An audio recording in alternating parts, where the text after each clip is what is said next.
Wow, this works. What a neat microphone. Just a quick show of hands. How many of y'all were here for the Orange County Lincoln Reagan Day dinner? Okay, so I'll do a different speech. Excellent. My name, again, is B.J. Lawson, congressional candidate here in North Carolina's 4th District. Just brief background for those who haven't met me yet. I moved to North Carolina in 1992 to attend engineering school at Duke University.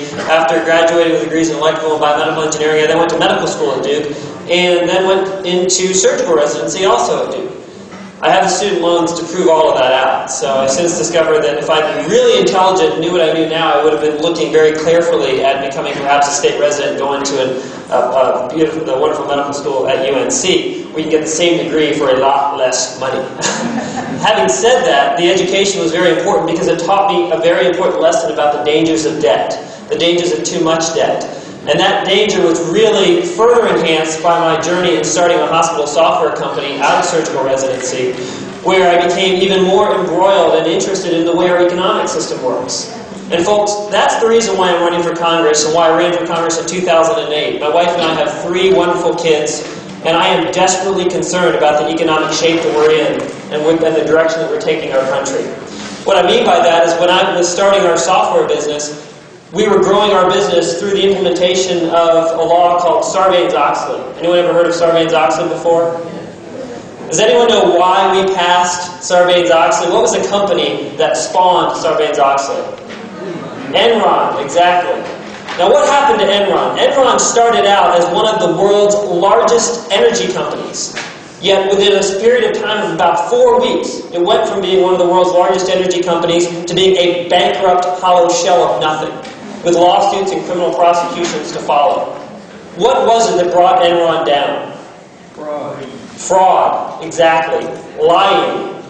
They had tons of fraud and greed. There were people who were padding their own bank accounts, paying ridiculous bonuses, while they had massive off-balance sheet liabilities that they were completely lying about to their investors in the markets. But that's okay. That's just a company, right? Well, imagine my surprise as I am actually trying to comply with the regulations that are supposed to keep me honest and spending more time and more effort taking care of my government than taking care of my customers because of Sarbanes-Oxley. Imagine my surprise to realize that our federal government in Washington is doing the exact same fraudulent accounting tricks that brought Enron down. Quick example. Our federal budget and our federal balance sheet today is completely ignoring over $6 trillion in liabilities from our bailout of Freddie and Fannie over the past couple of years.